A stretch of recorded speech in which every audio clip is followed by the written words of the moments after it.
Well, Michael, thanks. Sure. When's the last time you were in a pool?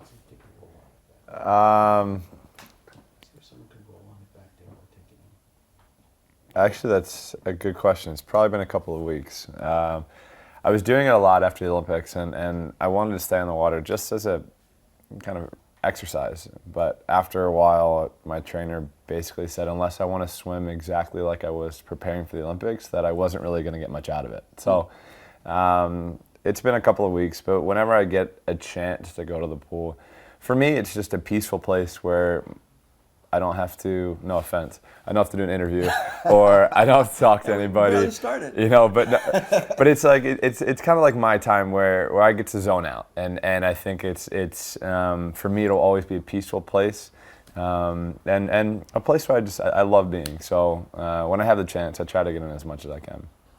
One of the things that struck me about starting to get into your story and how you got to the point of becoming the most decorated Olympian of all time is just all the training that takes place behind the scenes. Sure. Like that Under Armour commercial, Yeah. I guess I showed. But the rest and recovery that it takes to be able to do, what at one point, was it 17 races in 8 days? Yeah. That was brutal. You know, for me, at a very young age, I learned how important sleep was. That was something, you know, it's where you can naturally grow and your body recovers. And so, you know, that was something that I had a lot of as a kid. You know, I was constantly sleeping, but I was also constantly running around. So my body needed it. I needed to rest. I needed to recover. I needed to make sure that I was ready for whatever I had the next day, whether that was 2 workouts or 1 workout. I mean, I was swimming 7 days a week, going between 70 and 100,000 yards a week. So it's like I needed that recovery. And for me, that's kind of where, you know, I guess my dreams and visualizing kind of really played a role in to making me motivated and helping me achieve the goals that I had. Now, you said you haven't been in a pool in about 2 weeks, but you have not been standing still. We were just talking about your packed schedule. Yeah. You're a businessman. You've got a powerful brand. You're very much in the marketing game. We're here in Soho, in Manhattan, at Lisa, sitting on one of their mattresses. Yeah. So the sleep thing very much fits. How did you get connected with this brand? At one point you said that you had never endorsed a brand that you Right. hadn't used before. Right. I mean, but how many mattresses can a guy have? Did you happen to own a Lisa mattress already, or was it something you got connected to and said, hey, I see on this? I think for me, my biggest thing was I learned a lot about stats that had been kept throughout my career. My trainer has stats that, I mean, it's crazy to look at, like the amount of REM sleep and deep sleep and light sleep that I've had over the last 5 years, let's say. So for me, looking back at those things, and you can go back and you can judge how your days were on the most REM or, you know, opposed to the least amount of REM and deep and that kind of thing. So for me, like, stats are everything. And now with my family and growing a family and having a child, I need this. I need to sleep a lot. I need to get as much sleep as I can. I feel like Boomer's about to be walking soon anyway, so you know, I feel like all I'm going to be doing is running around after him, trying to catch him. So you know, for me, this is, I think it's a perfect fit for me because sleep is really important, and I think that people overlook how important sleep is. So you know, for me, it's anywhere I can help a kid or help somebody else make themselves better and to help them have a chance to reach their goals and dreams. You know, for me, I wrote stuff down on a piece of paper, but those things were always going through my mind, and I always knew that I had to be at my best to be able to accomplish those. You would write down goals and keep them on your nightstand, right? Yeah. And every once in a while look at them, especially when you had a bad day. Right. How has that shifted now that the pool isn't part of your life every day? Are you still writing down goals? I mean, you can't time yourself and measure in the same way. You said you're a data guy. Sure. How do you do it? I keep looking back and adding stuff from time to time. My agent wrote down 5 years, 10 years, and 20 years, where you want to be in that time frame. And I think when he handed it to me, I looked at him like he was crazy because I never thought like that. I was always thinking of the next race or the next practice. And I think having my mind start to think that way a little bit more now, because I'm not in the pool every day and I'm not trying to clock my speed at certain times. So, I think that's been the toughest thing, but something that I'm most excited about transitioning this time into retirement, opposed to last time. I think last time I just wasn't really ready to retire. I just made myself leave because I didn't want to do it anymore. So I needed that break. So I think this time sort of transitioning into the world where, like I said, I can help kids. And I can continue to build my brand. And I think that's something that my wife and I and my team, we're always trying to think of different ways to do that. And it's fun. It's just very different than staring at a black line like we were talking about on the bottom of a pool for 5 hours.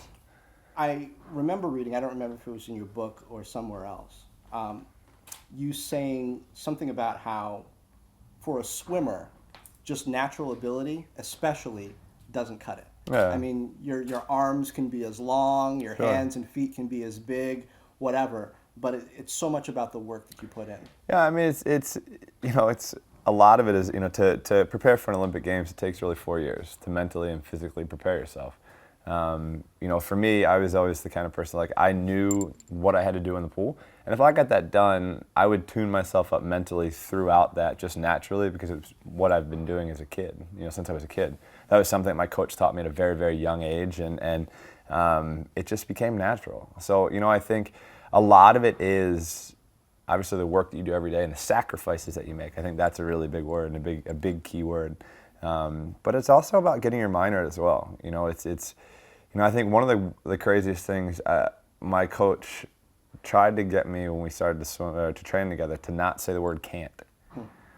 So I could broaden my mind and believe that I could do whatever I wanted to. And I think that was a big key of us being so successful.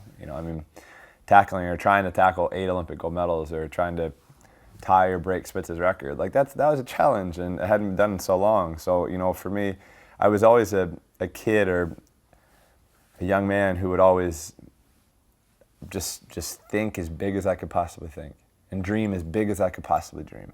Because I wanted to do something different. I didn't want to be the second Mark Spitz. I wanted to be the first Michael Phelps, and that was what I wanted. 307, that number that was in your head for a long time, turned out to be a split time. You didn't even know what it was about, but numbers so much a part of your life. Are there any business numbers or even benchmarks that you have sort of floating around?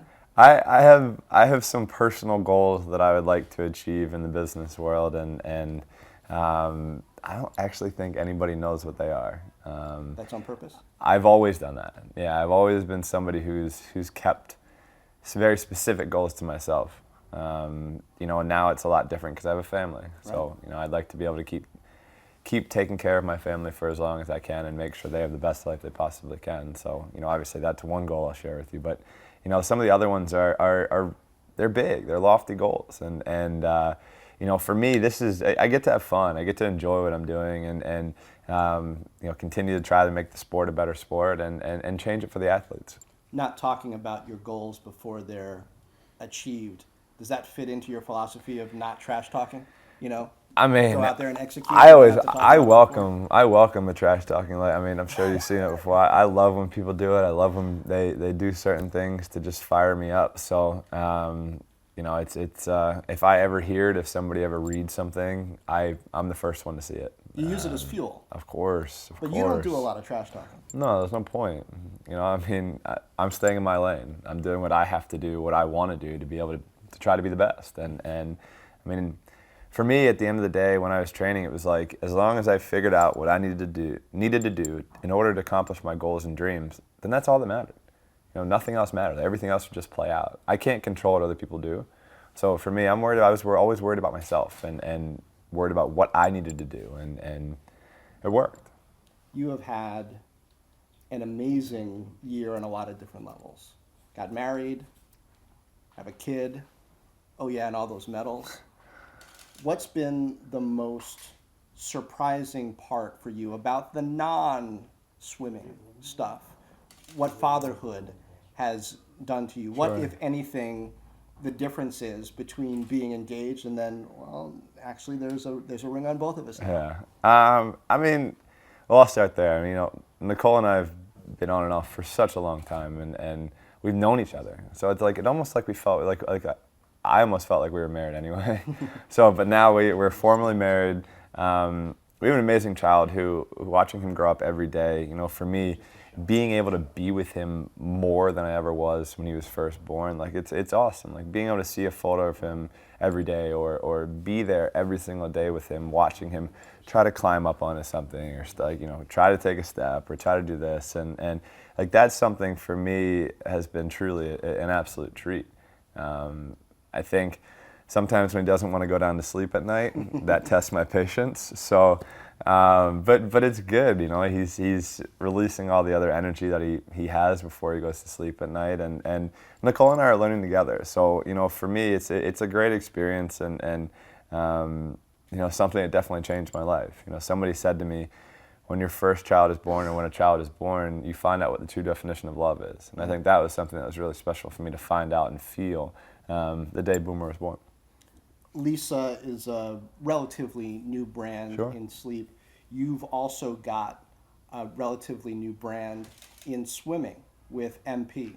Why was it important for you to have your own brand in the swim space as opposed to, just something under Armour who you're also involved with? The opportunity that I had to start my own swim line was something I always wanted to do. I never thought I'd have the chance to do it. For me, I'm hands-on now. I can build a suit.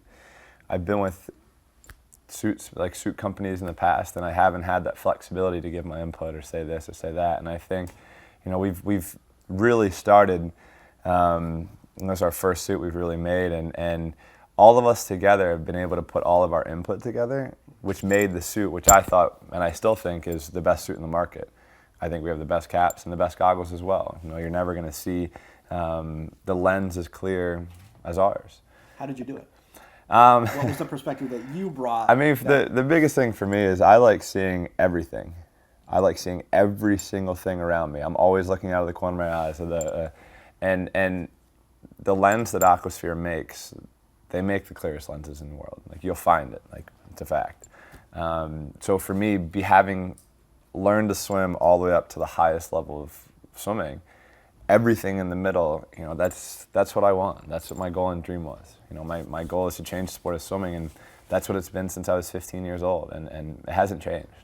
Yes, we've come a long way since 2000, but still, I still think there's more, and I want it to be more about the athletes and what they're doing. We put so much time and effort into this, and I think they deserve more recognition than they get. What kinds of things are you saying at the table when you're laying out, sort of the plans, the drafts, drawings of the next item in the line, saying, I want you to do this a little different around the shoulder Sure. or around the waist? I mean, I think that's the thing. Like for me, like when I made the suit, it was it had give in certain areas, and it was compression in certain areas. So it's probably going to change. We're probably going to have to do more research and talk to different athletes to see what they like. I mean, if you look at the suits from 2000 and 2004, they're a lot different than they are today. I mean, even the amount of space that is covered. I mean, we're like, the guys are in hips to knees, and that's it. So, I think it probably could change to go back to a full body suit, but I guess time will tell, and technology is always changing, so we'll be able to see how we can cut down on drag even more. Are you pulling in Olympian friends of yours, the Ledeckis on the? I mean, I'd be the first one to tell you. I would want to sign Ledecky if I could. She's tied up right now. She's in college right now at Stanford, so she's off the market. But I think that's something, for me, looking up to Michael Jordan for so long, what he did in the sport of basketball. He kind of competed in his stuff, and then he built his dream team. And I think that's something that's really special, and it was neat for me to watch. And kind of somebody who I basically kind of want to do the same thing. I'd like to be able to now pick and choose young up-and-coming swimmers, whether they're in the U.S. or whether throughout the world, to give them a chance to potentially reach their goals and dreams. Recently, we saw Tom Brady just have a lights-out performance at the Super Bowl. I still can't believe it. I mean, America, lots of Unbelievable. America wanted to hate him, but then just, you can't. It's unbelievable. I at mean, that the guy's talented. Serena Williams, Amazing. 23rd Yeah, it's Grand Slam.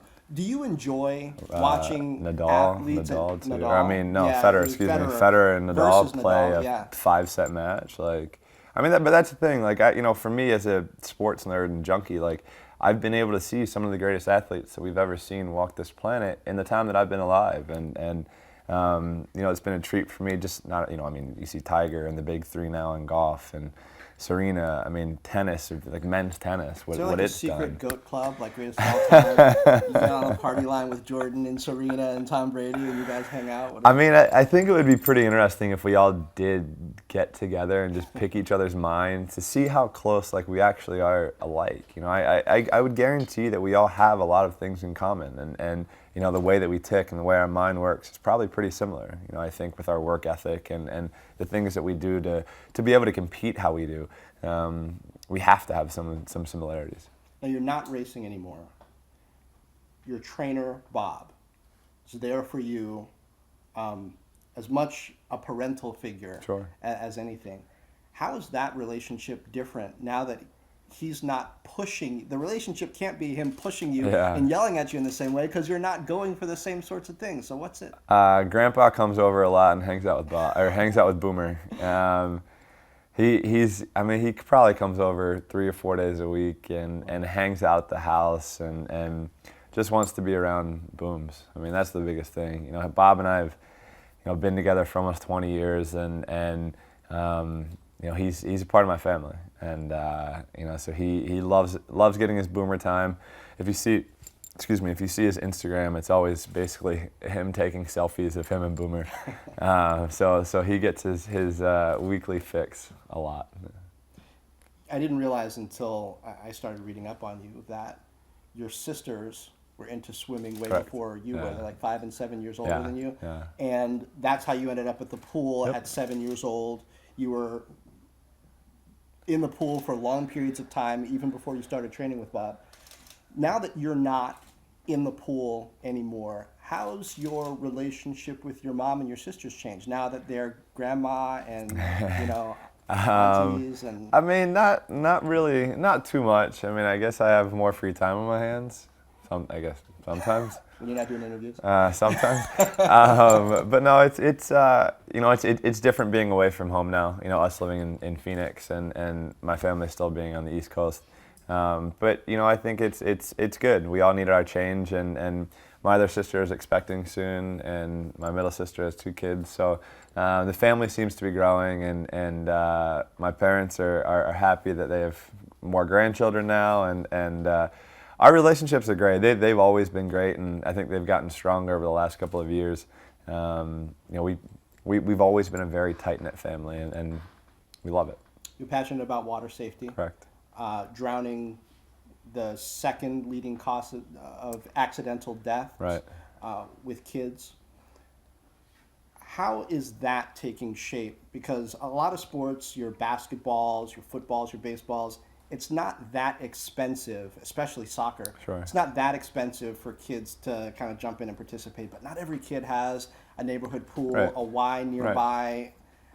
How are you pushing to make that just more possible for everybody? I mean, my biggest thing is we've been able to build since 2008. I got a check for $1 million after winning 8 gold medals, and I put that right into the foundation. And my biggest thing is not only in the country, but there are millions over 1 million of people. Probably, don't quote me. I heard somebody say that 1.2 million kids die year round from drowning incidents, and that has to change. I mean, now having a son, just being able to feel comfortable in the water, I think is the biggest step. And we're in every single state, Boys and Girls Club, Special Olympics worldwide, just to teach water safety. It's something that's so important, and just to have a kid have access to a pool so they can feel comfortable and they don't spaz out or freak out if they fall in the water. So it's like, that's basically how I started swimming. My mom put me in the water for water safety, and that was it. The rest is history. So, I think, for me over the years, it's been really awesome and rewarding to see kids go through the IM program where they're learning things, not only water safety, but healthy and active lifestyles. They're learning to make the right decisions and smart decisions, but also understand that if they make the wrong decision, certain consequences come with that. So I'm trying to just help kids just grow up and live their life how they want to, and know that they're allowed, or it's okay to dream for literally the stars. You know, for me, the sky is the limit, and there are always doubters and people who will say you can't do this, you can't do that, but you know, it doesn't matter. You're the one that has the goal, and if I can help another kid achieve their goals and dreams, then I've been successful. And being able to hear somebody, you know, who's afraid of being in the water, try once, not succeed. Try twice, not succeed. The third time, finally learn the importance of water safety and be able to swim. And now they're on the swim team and enjoying it. Like, that's rewarding for me, and that's the best. And I have a couple friends who I've gotten to know through the process, and they've gone through the IM program, and they're doing a lot better in school. And you know, it's just like, that's the best part. To be able to see a kid who's happy, that's when you'll see a true smile on my face. My kids are 6 and 8, and they can swim. I Good. couldn't swim until I was like in 5th grade, despite many efforts. So, I feel that as a dad. One of the things about your journey that I think makes you so much more relatable is it hasn't been smooth all the time. There have been mistakes. Multiple. There have been that you've taken responsibility for. Of course. Your story has changed so much since then.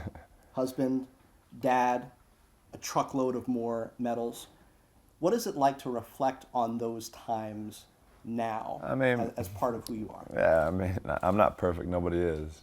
I'll be the first one to admit a mistake when it's made. That's the only way you're able to move on and learn from that mistake. And you know, like you said, there's by no means has my life been absolutely perfect. I think I've seen the darkest of the dark, and there are days where I didn't want to be here.